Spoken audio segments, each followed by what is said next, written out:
찬양하겠습니다. 찬송가 135장, 어저께나 오늘이나. 옛날 찬송은 133장입니다. 135장 함께 찬양하도록 하겠습니다.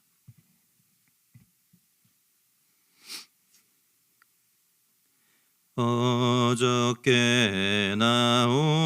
오늘이나 어느 때든지 영원토록 변함없는 거룩한 말씀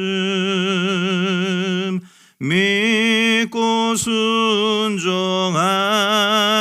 이의 생명 되시며 한량 없이 아름답고 기쁜 말이세. 어저께나 오늘이나 영원 무궁히 한결같은 주 예수께 찬양합니다.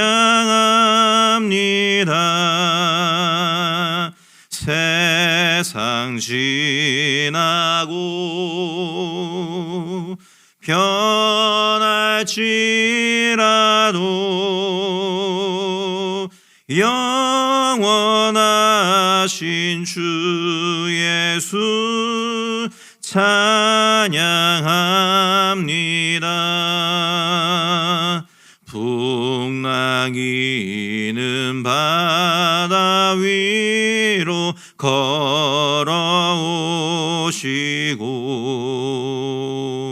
갈릴리의 험한 풍파 잔잔케 하고 겟세마네 동산에서 우리 위하여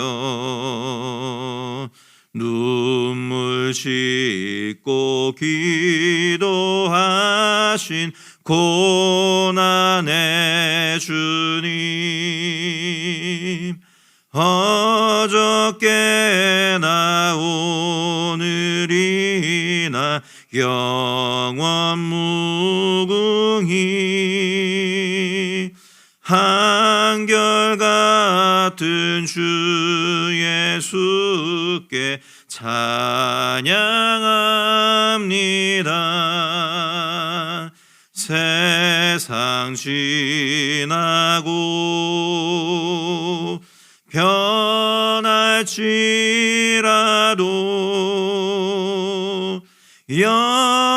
영원하신 주 예수 찬양합니다.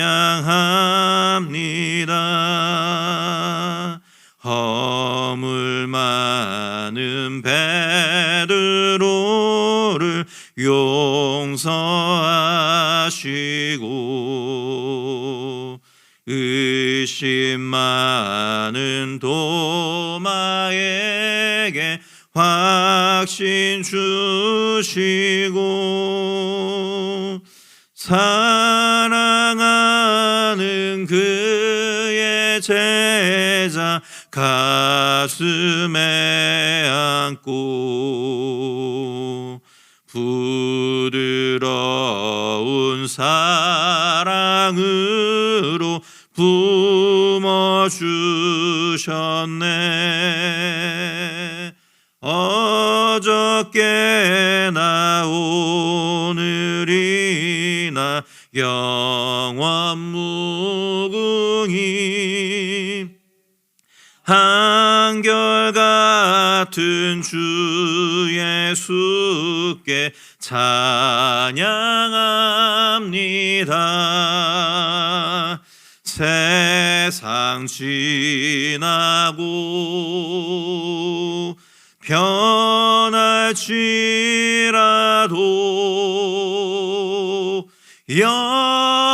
영원하신 주 예수 찬양합니다.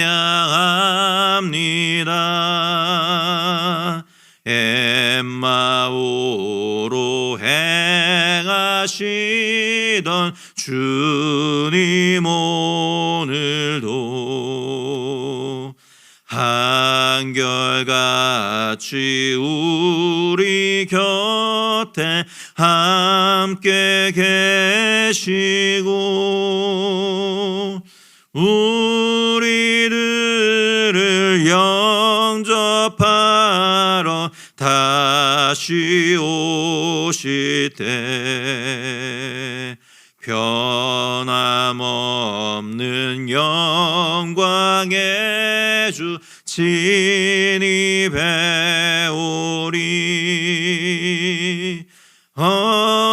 어저께나 오늘이나 영원 무궁히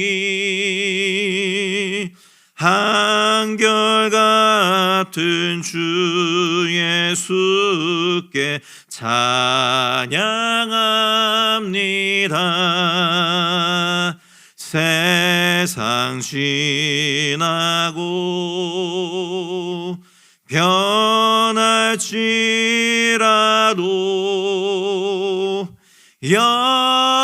영원하신 주 예수 찬양합니다. 기도하겠습니다. 사랑해 주님 감사를 드립니다. 오늘 이 아침에도 우리를 사랑하시사 이 땅에 오시고 우리를 위하여 죽으시고 부활하시며 다시 오시겠다고 약속하신 주님을 기억하며 우리 한자리에 모여 주님을 예배하고 기도로 하루를 시작하게 하심을 인하여서 감사를 드립니다. 오늘 주님 앞에 나아갈 때에 우리에게 베풀어 주신 하나님의 놀라우신 은혜를 기억하게 하여 주시고 친히 하나님이시면서 인간의 몸을 입으시고 이 땅에 오신 예수 그리스도의 놀라우신 사랑을 기억하며 주님 앞에 날마다 감사함으로 주 앞에 나아가는 저희들 될 수 있도록 주께서 함께하여 주시옵소서. 말씀을 들을 때에 우리의 귀를 열어주시고 우리의 눈을 열어주셔서 이 말씀을 우리 삶에 잘 적용하며 오늘 하루도 주의 말씀을 붙잡고 승리하는 저희들 되게 하여 주시옵소서. 감사하며 예수님의 이름으로 기도하옵나이다. 아멘. 예, 오늘 함께 나눌 말씀 우리 요한 2서 말씀입니다. 요한이서 한 장밖에 없기 때문에 우리 1절부터 마지막 절까지 같이 보도록 하겠습니다. 요한 2서입니다. 요한 2서 제가 봉독해 드리도록 하겠습니다. 장로인 나는 택하심을 받은 부녀와 그의 자녀들에게 편지하노니 내가 참으로 사랑하는 자요 나뿐 아니라 진리를 아는 모든 자도 그리하는 것은 우리 안에 거하여 영원히 우리와 함께 할 진리로 말미암음이로다. 은혜와 긍휼과 평강이 하나님 아버지와 아버지의 아들 예수 그리스도로부터 진리와 사랑 가운데서 우리와 함께 있으리라. 너의 자녀들 중에 우리가 아버지께 받은 계명대로 진리를 행하는 자를 내가 보니 심히 기쁘도다. 부녀여 내가 이제 내게 구하노니 서로 사랑하자. 이는 새 계명같이 내게 쓰는 것이 아니요 처음부터 우리가 가진 것이라. 또 사랑은 이것이니 우리가 그 계명을 따라 행하는 것이요 계명은 이것이니 너희가 처음부터 들은 바와 같이 그 가운데서 행하라 하심이라. 미혹하는 자가 세상에 많이 나왔나니 이는 예수 그리스도께서 육체로 오심을 부인하는 자라. 이런 자가 미혹하는 자요 적 그리스도니 너희는 스스로 삼가 우리가 일한 것을 잃지 말고 오직 온전한 상을 받으라. 지나쳐 그리스도의 교훈 안에 거하지 아니하는 자는 다 하나님을 모시지 못하되 교훈 안에 거하는 그 사람은 아버지와 아들을 모시느니라. 누구든지 이 교훈을 가지지 않고 너희에게 나아가거든 그를 집에 들이지도 말고 인사도 하지 말라. 그에게 인사하는 자는 그 악한 일에 참여하는 자임이라. 내가 너희에게 쓸 것이 많으나 종이와 먹으로 쓰기를 원하지 아니하고 오히려 너희에게 가서 대면하여 말하려 하니 이는 너희 기쁨을 충만하게 하려 함이라. 택하심을 받은 내 자매의 자녀들이 내게 문안하느니라. 아멘. 어렸을 때 이단들이 종종 집에 찾아오는 경우들이 많았습니다. 그 당시에 대표적인 이단은 여호와의 증인들이었죠. 집집마다 노크를 하고 들어가서 얘기 좀 할 수 있겠냐고 하고 이제 들어와서 이제 막 얘기를 하다 보면은 이단인 것을 밝혀지게 되는 것이죠. 그때마다 저희 어머니는 되도록이면 그 사람들을 집에 들여보내지 않으려고 애를 쓰셨습니다. 그 이유는 오늘 말씀 때문이죠. 1장 10절에서 11절 누구든지 이 교훈을 가지지 않고 너희에게 나아가거든 그를 집에 들이지도 말고 인사도 하지 말라. 그에게 인사하는 자는 악한 일에 참여하는 자이라. 이 말씀에 이제 그대로 순종하고 싶으셨기 때문에 이단에 속한 사람이라는 것을 알게 되면 집에 들이지도 않고 되도록이면 말을 섞지 않으려고 애를 쓰셨던 것을 기억을 하게 됩니다. 말씀에 순종하고자 했던 그 어머니의 순수한 신앙은 높이 살만하지만 그러나 과연 오늘 본문을 그렇게 이해하고 적용하는 것이 맞는 것인지 우리가 한번 좀 생각해 볼 필요가 있겠죠. 다른 교훈을 가진 사람을 집에 들이지 말고 인사도 하지 말라고 했으니까 우리는 정말 다른 신앙을 가진 사람들하고는 담을 쌓고 살아야 된다는 말이겠습니까? 또 사실 오늘 이 우리 미국 땅에서는 수많은 다른 사람들과 같이 섞여 살죠. 아마 기독 대표적인 이단이라고 말할 수 있으면 아마도 이슬람은 그 중에서도 탑이라고 할 수 있습니다. 그렇죠? 같은 하나님을 섬긴다고 말하지만 전혀 다른 신앙을 가지고 있기 때문에 그러면 우리는 무슬림 사람들과는 말도 섞지 말고 상종도 하지 말고 살아야 되는 것인가? 그런 여러 가지 궁금증이 우리 가운데 나오게 되겠죠. 오늘 이런 좀 의문들을 우리가 풀기 위해서 요한서신의 배경과 오늘 본문의 내용을 좀 살펴보고 그것에 근거해서 본문을 어떻게 이해하는 것이 가장 좋은 방식인지를 함께 생각을 해보려고 합니다. 오늘 본문을 다루기 전에 몇 가지 설명이 필요한 부분들을 먼저 말씀드리는 게 좋겠는데요. 우선 본문은 장로인 나는 택하심을 받은 부녀와 그의 자녀들에게 편지한다라는 말로 시작을 합니다. 이 인사말을 우리가 좀 몇 가지 살펴볼 필요가 있는데요. 우선 여기서 말하는 장로는 우리가 생각하는 일반 현대 교회 장로와는 좀 다른 의미를 가지고 있습니다. 이것은 교회 안에 여러 장로 집사 직분 중에 하나를 이야기하는 것이 아니고 당시에 초대교회 당시에 많은 가정교회들을 돌아보면서 교회를 섬기던 목회자들 또는 교회 지도자들을 일컫는 말입니다. 자, 그러면 교회 지도자였던 요한이 왜 오늘 1장 1절에 보면 택하심을 받은 부녀와 그 부녀의 자녀들에게 편지한다라고 했을까요? 그 부녀란 말은 여자라는 말이죠. 왜 택하심을 입은 남자는 언급하지 않고 왜 택하심을 받은 여성들에게 편지를 했을까요? 당시 교회 안에서 여성들이 더 중요한 역할을 해서 그랬을까요? 이 질문에 대해서 대부분의 주석가들은 본문의 부녀를 문자 그대로의 여인으로 봐서는 안 된다라고 대답을 합니다. 부녀라고 번역된 이 헬라어 단어는 퀴리아라는 말인데요. 여러분들이 아시는 것처럼 퀴리오스는 주님이라는 뜻입니다. 남자 주인을 일컫는 말이에요. 그래서 이게 종이 자신의 주인에게 쓰는 말이기도 하지만 예수를 믿는 사람들이 예수 그리스도를 표현할 때도 주님이라는 단어를 사용을 하죠. 거기에서 그거의 여성형 명사인 퀴리아기 때문에 이것도 어떤 여성을 굉장히 높여서 부르는 극종칭의 말이라고 할 수 있습니다. 이런 이유 때문에 많은 주석가들은 이 본문의 부녀가 어떤 특정한 한 개인을 가리키는 것이 아니고 예수님의 신부로 택함받은 교회 공동체를 가리키는 것이다라고 보통은 이야기를 합니다. 왜냐하면 하나님의 교회를 여인에 비유하는 일은 성경에 굉장히 자주 나타납니다. 구약에서도 이스라엘을 여인에 비유해서 표현하는 것들이 굉장히 많이 있고요. 신약에서도 계시록을 보면 주님의 몸된 교회를 신랑이신 어린 양을 맞이하는 신부로 표현을 하죠. 그런 여러 가지 이유들 때문에 오늘 본문에서 택하심을 입은 부녀를 우리가 이해를 할 때 그래서 교회 공동체를 뜻하는 것을 이해하는 것이 옳겠고요. 그리고 그 부녀의 자녀된 자들에게 편지한다라는 그 자녀들은 그 교회 공동체에 속한 성도들을 가리키는 것으로 이해를 하는 것이 좋겠습니다.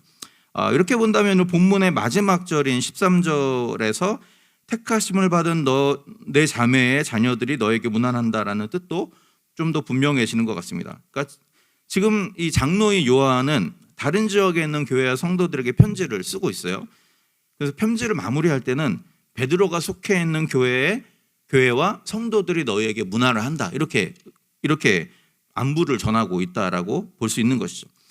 그래서 오늘 본문에 등장하는 여러 가지 교훈과 권면을 읽을 때 그것이 어떤 한 사람 개인 그리스도인에게 쓴 글이 아니라 교회 공동체를 향한 내용이었다라는 것을 우리가 염두에 두고 본문을 읽을 필요가 있겠습니다.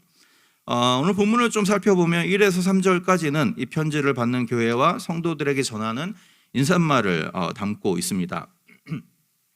요한은 그들을 자신이 진리 안에서 사랑하는 자들이라고 표현을 합니다. 오늘 1장 1절에 보면은 참으로 사랑하는 자요, 우리 한글 성경에는 그렇게 번역이 되었는데 좀 더 원문에 입각해서 번역을 하면 진리 안에서 사랑하는 자로 번역하는 것이 더 맞을 것 같습니다.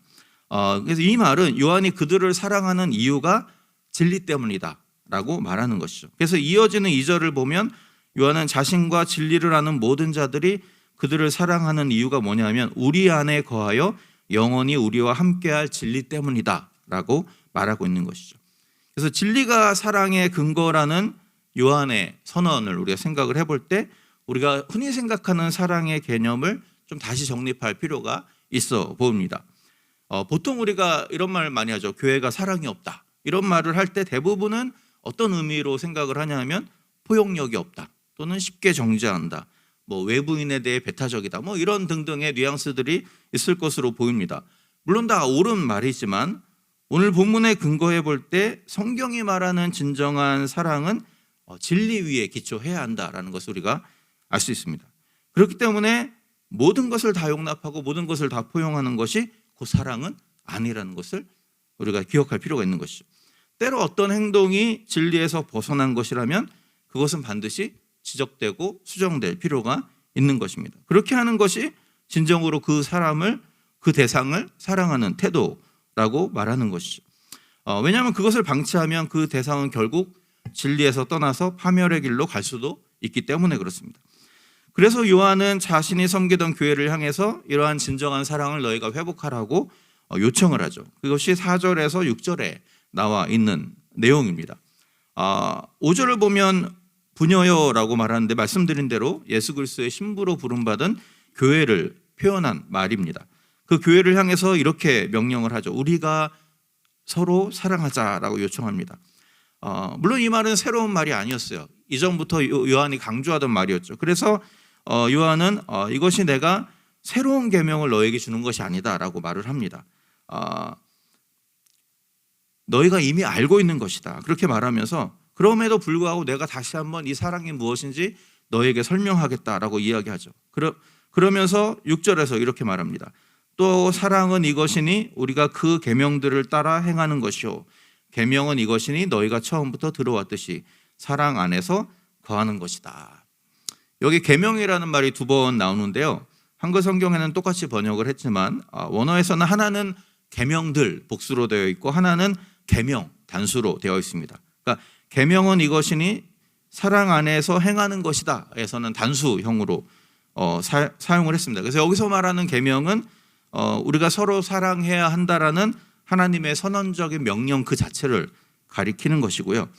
사랑은 계명들을 따라 행하는 것이다. 여기 복수로 사용된 이 계명들은 이런 핵심적인 명령을 우리가 명령을 실제 삶 속에서 드러내주는 구체적인 요구 사항들을 말합니다. 이러한 것을 지키면 하나님의 계명을 지키는 것이고 사랑이 드러나는 것이다. 이런 것이죠. 그래서 요한의 말을 좀 다시 정리를 하면 서로 사랑하라는 명령을 행하기 위해서는 우리의 삶이 사회적이고 관계적이고 윤리적인 측면에서 사랑의 본질을 드러내줄 수 있어야 한다라는 거죠. 그러니까 우리가 서로 사랑하라는 주님의 명령을 습관처럼 되뇌이는 것이 사랑하는 것이 아니고 우리가 우리의 인간관계에서 또는 우리의 사회생활에서 또 교회 내에서의 관계에서 우리의 모든 행위와 우리의 모든 말과 우리의 모든 사역들이 사랑의 본질을 드러내는 구체적인 행동으로 뒷받침되어야 한다라는 것이죠. 그것이 없으면 우리는 여전히 사랑하라는 계명을 지키지 못하고 있다라는 뜻으로 요한이 말을 하고 있는 것입니다.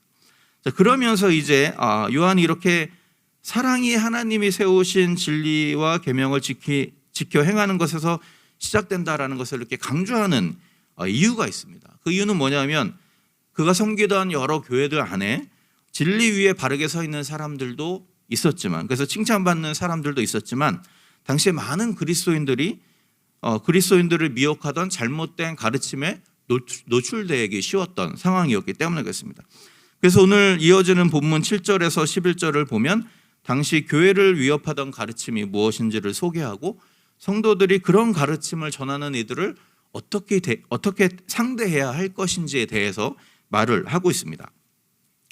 당시 가장 위험하면서도 강력했던 이단 사상 중에 하나는 영지주의라는 것이었습니다. 영지주의는 간단하게 말하면 이원론의 뿌리를 내리고 있어요. 그래서 영 아니면 육체, 중간이 없는 거예요. 그러다 보니까 어떻게 얘기하냐면 예수님은 단지 인간이었지만 세례를 받을 때 하나님의 그리스도가 그 위에 잠깐 머물렀고, 그리고 돌아가시기 직전에 그리스도가 다시 떠났다는 거죠. 그러니까 그들의 입장에서는 예수님이 진짜 신이면서 진짜 인간일 수가 없는 거예요.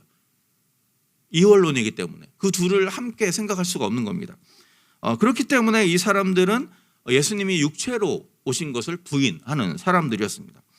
그러다 보니까 이 가르침은 예수님이 하나님이라는 사도들의 가르침을 부정할 뿐만 아니라 죄 없으신 그분이 우리 대신 십자가의 죽으심으로 우리의 모든 죄를 사해 주셨다라고 말하는 기독교의 기본적인 진리마저도 흔드는 그런 어떤 가르침이었던 것이죠. 그렇기 때문에 요한은 이들이 미혹하는 자일 뿐만 아니라 적그리스도다라고 강하게 비판을 합니다. 요한이 이런 잘못된 가르침을 극도로 경계한 이유가 8절에 나옵니다. 이렇게 말하죠. 너희는 삼가 우리가 일한 것을 잃지 말고 오직 온전한 상을 받으라. 그러니까 이 말은 뭐냐면 이게 뭐 번역에 따라서 우리가 일한 것으로도 번역이 되고요, 너희가 일한 것으로도 번역되는데 어떻게 됐든지 간에 그 말은 뭐냐면 우리가 이 사도들이 너희에게 가르친 교리들이 있다는 거죠. 너희 성경에 이런 진리고 이런 것이다는 거 열심히 가르쳐서 이 사람들이 믿음 위에 섰는데 그 믿음 위에 서게 만든 교리를 다 잃어버릴 수가 있다는 것이죠. 그래서 너희에게 영원히 하나님이 너에게 주신 상급을 너희가 받지 못하게 만들 수 있다는 거예요. 그 말씀에, 그 잘못된 가르침에 빠지면 너희가 너의 믿음을 잃을 수 있으니 그들을 조심하라라고 이야기를 하고 있는 것이죠. 요한이 볼 때 이 영지주의라는 것은 당시에 사실은 그게 철학 사조 중에 하나였습니다. 이원론이라는 것이. 그러다 보니까 당시의 트렌드를 반영하는 아주 솔깃하고 그럴듯한 성경의 가르침이에요. 그런데 그렇기는 하지만 요한이 볼 때 그들의 문제는 성경의 가르침보다 앞서 나간다는 것입니다. 그래서 구절을 보면 이렇게 말하죠. 지나쳐 그리스도의 교훈 안에 거하지 아니하는 자는 다 하나님을 모시지 못한다. 지나쳐라는 말에 사용된 단어가요, 앞장서다라는 말이거든요. 누구보다 앞장서서 앞길을 인도하는 어떤 그런 단어입니다. 근데 이 표현이 굉장히 의미심장한 표현이라고 할 수 있어요. 원래 이 단어에 부정적인 뉘앙스가 있지 않습니다. 누군가에 앞장서서 간다는 건 긍정적인 뉘앙스의 단어인데, 근데 요한은 이렇게 말하는 거죠. 누군가 하나님보다 앞서 나가면서 하나님의 인도를 받기보다는 하나님을 스스로 인도하려고 하는 자는 성경에서 벗어난 것이다. 이런 의미로 말을 하고 있는 것이죠. 그래서 그는 그렇기 때문에 하나님의 교훈을 따르지 않는 것이고, 그렇기 때문에 하나님을 소유한 자가 아니다라고 말을 하고 있는 것이죠. 자, 영지주의에 물든 이들은 사실은 한 번도 들어보지 못한 어떤 철학적인 사고를 접목해서, 그러니까 그리스도인들이 한 번도 들어보지 못한 아주 재미있는 해석을 내놓습니다. 그렇지만 그들의 신학은 성경의 범위를 벗어난 것이기 때문에 그것이 아무리 듣기 좋고 화려하고 솔깃한 것이라 할지라도 결국은 하나님과는 관계없는 자들을 만들어버리고 만다라는 것이죠. 사실 모든 인간에게는 하나님보다 앞서가고자 하는 욕망이 있습니다. 그죠? 그런 욕망이 있기 때문에 우리가 잠잠히 주님의 때를 기다리기보다는 왜 빨리 안 되는가를 고민하고 조바심 내게 되는 것이죠. 그러나 오늘 본문은 그렇게 주님보다 앞서 나가려고 하는 시도가 결국은 주님의 가르침을 정면으로 거부하는 결과를 가지고 올 수 있다라고 우리에게 경고하는 것이죠. 자, 그런데 이제 이런 거짓 가르침으로부터 자신을 지키는 방법으로 요한이 제시한 것들을 좀 읽어보면 좀 너무 지나치지 않나 싶을 정도로 좀 이렇게 너무 배타적이고 너무 수용적이지 못한 그런 모습을 보여줍니다. 10절에서 11절이 거기 나오죠. 누구든지 그리스도의 교훈을 가지지 않고 너에게 나아가거든 그를 지배드리지도 말고 인사도 하지 마라. 그에게 인사하는 자는 그가 하는 악한 일에 참여하는 것이다. 자, 아무리 나와 다른 교리를 믿고 있다 할지라도, 또 아무리 예수 그리스도의 성육신을 부정한다 할지라도 어떻게 사랑을 이야기하는 요한이 그들과 상종도 하지 말아라고 이야기할 수 있을까요? 집에 들리지 마라라는 것을 좀 어느 정도 우리가 이해한다 할지라도 인사도 하지 마라. 우리가 어떻게 받아들여야 하겠습니까? 또 그 사람에게 인사하는 것이 왜 그가 행하는 악한 일에 참여하는 것이 될까요? 자, 이런 너무 지나쳐 보이고 지나치게 예민해 보이는 반응을 이해하려면 당시의 그 문화를 좀 이해하실 필요가 있습니다. 당시에 교회 안에 있던 문화는 어떤 것이냐면 모든 가르침들이 순회 전도자들을 통해서 교회 안에 들어오는 그런 문화였습니다. 초대교회 당시에는 책을 대량으로 생산할 수 없었죠. 그렇죠? 책 이외에 뭐 어떤 매스 커뮤니케이션의 방식이 없었습니다. 그렇기 때문에 어떤 가르침을 전파하려면 직접 가서 만나는 수밖에 없습니다. 그래서 그 당시에는 여기저기를 다니면서 전도하는 순회 전도자들이 많이 활동하던 시기예요. 바울이 했던 게 사실은 순회 전도죠. 한 곳에 머물지 않고 어느 지역에서는 며칠, 어느 지역에서는 몇 달, 어느 지역에서는 길게는 한 2년 정도까지 머물면서 전도를 하고 복음을 전하고 교회를 세우고 다시 다른 데로 갑니다. 이게 순회 전도거든요. 그러니까 요한은 바울보다 수십 년 이후에 활동하던 사람이었고 요한서신 아마도 많이 후대에 쓰여졌던 것으로 알려졌기 때문에 그 당시에는 아마 더 많은 순회 전도자들이 있었을 것으로 보입니다. 그런데 그런 어떤 순회 전도자들이 좋은 가르침을 가지고 있는 사람도 있었지만 안 좋은 가르침을 오늘 본문에 말한 것처럼 이 잘못된 영지주의적인 가르침을 가르치는 사람들도 있었다라는 것이죠. 그래서 그런 사람들이 이렇게 막 다니는데 문제는 당시에 교회 문화가 어떤 문화가 있냐면 이런 순회 전도자들에게 잠자리와 먹을 것을 제공하고 또 다른 곳으로 갈 때 그들의 여비를 챙겨주는 그런 문화가 있었습니다. 바울 서신에도 바울도 그런 이야기를 종종 하죠. 내가 거기로 갈 때 너희의 도움을 받아서 다른 곳으로 또 가기를 원한다. 이런 말을 종종 하는데 이것이 당시에 교회 안에 있었던 문화였습니다. 근데 문제는 무엇입니까? 순회 전도자를 환영하고 그가 가르치는 하나님의 말씀을 기대하면서 그에게 먹을 것을 제공하고 잠자리를 제공하고 또 다른 곳으로 갈 여비까지 챙겨줬는데 알고 보니 그 사람이 전하던 말씀이 하나님의 말씀이 아니고 예수 그리스도가 육체로 오신 것을 부정하는 말씀이었다고 한다면 결국은 그 사람을 환영했던 사람들은 무엇을 협조하는 거죠? 그 사람의 잘못된 말씀이 모든 교회 가운데 흩어지도록 협조하는 것이 되어버리고 마는 것입니다. 그렇기 때문에 잘못된 교리를 전하는 자들을 집에 들이지도 말고 그들에게 인사도 하지 말라라는 이 요한의 말씀은 이런 관점에서 우리가 이해할 필요가 있습니다. 그 사람들 그냥 상종도 하지 말아라, 인간으로 취급하지도 말아라 이런 의미가 아니고 그들의 잘못된 사역을 돕는 일에 너희가 협조해서는 안 된다는 것이죠. 그러면 너희가 잘못된 이단 사상을 모든 교회 가운데 흩트는데 너희가 일조하는 것이다. 그렇기 때문에 그의 악한 일에 동참하게 되는 것이죠. 따라서 오늘 본문을 근거로 이단에 속한 사람이나 다른 종교에 속한 사람과 말을 섞거나 상종을 해서는 안 된다라고 말을 하면 오늘 본문을 잘못 이해하고 잘못 적용한 예가 되는 것입니다. 자, 그렇다면 마지막으로 이 21세기 교회 상황 속에서 이 오늘 본문을 우리는 어떻게 이해하고 어떻게 적용을 해야 할까요? 저는 오늘 본문이 말하고 있는 이 진리 안에서 서로를 사랑하라는 명령이 우리 요한이서를 현대교회에 적용하는 열쇠가 되지 않을까라는 생각을 해보게 됩니다. 사랑하되 진리 안에서 사랑하라는 말씀은 형제에 대한 우리의 사랑이 진리를 분별하는 노력과 병행되어야 한다라는 뜻입니다. 그러니까 즉 그리스도 안에서 한 가족이 되었기에 우리는 무조건 서로를 사랑해야 하지만 그러나 그 사랑은 반드시 주님이 증거하신 진리의 말씀에 기초에 있어야 한다라는 것이죠. 혹 믿음의 형제들이 진리에 근거하지 않은 말이나 행동이나 태도를 볼 때는 좋은 게 좋은 것이 하고 무조건 용납해서는 안 된다라는 의미입니다.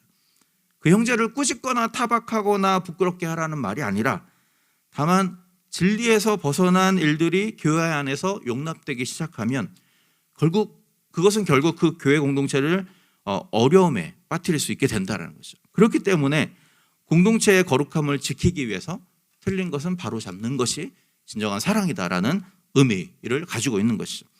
그래서 요한은 비록 순회 전도자를 환대하는 것이 초대교회의 좋은 전통이고 바람직한 문화였지만 그것이 도리어 잘못된 가르침을 전파하는 데 일조한다면 조금 냉정해 보이고 사랑이 없다는 소리를 듣는다 할지라도 그 전도자들을 용납하지 말고 내어보내라라고 이야기를 하고 있는 것이죠. 오늘날 현대교회는 더 많은 사람들이 교회 안에 들어올 수 있도록 하기 위해서 문턱을 낮추는 일들에 많이 집중을 합니다. 그 자체는 바람직한 일이죠. 많은 사람들이 들어와서 예수를 믿고 변화되고 제자로 세워지는 것이 교회가 하는 사명입니다. 그런데 그 자체는 바람직한 일이지만 만일 교회가 사람들의 거부감을 줄이기 위해서 죄에 대해서 설교하지 않는다거나 또는 진리에서 벗어난 성도들의 말이나 행동이나 태도를 그냥 눈감아 버린다면 그것은 더 많은 사람들이 모이는 데는 일조할 수 있을지 몰라도 그렇게 모인 사람들이 거룩한 공동체를 만들어가는 일에는 하나도 도움이 되지 않을 수 있다는 것이죠. 그렇기 때문에 오늘 우리에게 필요한 것은 진리에 기반한 사랑입니다. 진리의 근거에서 날마다 자신의 삶을 돌아보고 또 진리를 통해서 공동체의 건강함과 거룩함을 분별하고 체크하고 하는 그런 노력이 우리에게 필요한 것이죠. 그런 노력이 병행되어질 때 이 교회 공동체가 건강한 교회로 세워질 수 있는 것이죠. 본문을 통해 또 알게 되는 한 가지 중요한 사실은 아까 제가 잠깐 언급한 것처럼 때로는 느리고 답답해 보인다 할지라도 주님보다 앞서가기보다는 주님이 이끄시는 대로 한 걸음 한 걸음 따라가는 것이 결국 주님의 진리 안에서 살아가는 비결이라는 사실입니다. 우리 생각해 보면 광야 이스라엘 백성들은 굉장히 답답했을 거예요. 그렇죠? 불기둥과 구름기둥이 움직이면 가고 움직이지 않으면 하루가 됐든 이틀이 됐든 몇 달이 됐든 거기에 머물렀다 이렇게 표현을 하거든요. 한번 생각해 보십시오. 광야가 항자리에 계속 머물러 있는 곳이 아닙니다. 그죠? 물도 없죠. 밤에는 들짐승, 정갈 같은 것도 있죠. 뱀도 있죠. 그냥 무작정 머물 수 있는 곳이 아니에요. 그런데 불기둥과 구름기둥이 움직이지 않으면 아무 데도 가지 못해요. 아마 속에서 엄청 답답한가 이런 그런 것들이 짜증이 났을 수도 있습니다. 그럼에도 불구하고 그것이 그들에게 가장 안전한 길이었던 것이죠. 그것을 불기둥과 구름기둥을 그냥 앞장서서 갔으면 그 사람들은 결국은 광야 도처에 숨어있는 여러 가지 위험에 노출되어서 죽을 수도 있는 상황이었던 것입니다. 오늘 우리의 삶도 이와 같지 않나라는 생각을 해보게 됩니다. 우리가 주님보다 앞서가지 않기 위해서 애쓰는 삶이 되어야 하겠습니다. 때로는 답답하고 때로는 속이 터진다 할지라도 주님보다 앞서가지 않는 것이 가장 안전하고 가장 빠른 길인 것을 인정하면서 주님의 인도하심을 구할 필요가 있는 것이죠.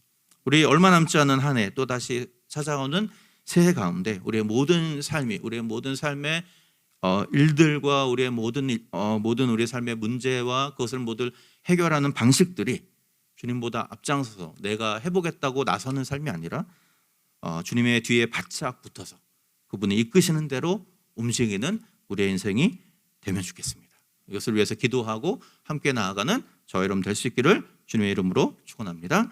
이렇게 기도하겠습니다.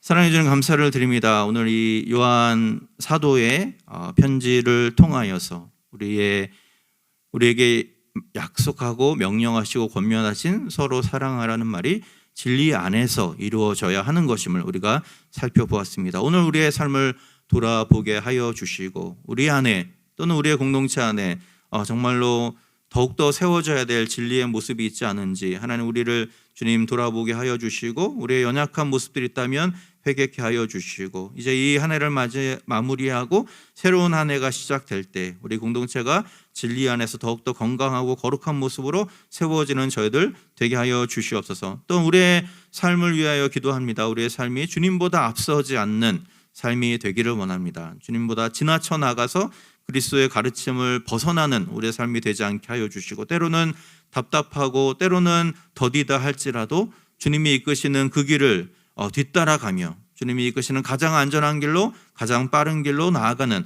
우리의 인생 될 수 있도록 주께서 축복하여 주시옵소서. 감사합니다. 예수님의 이름으로 기도하옵나이다. 아멘.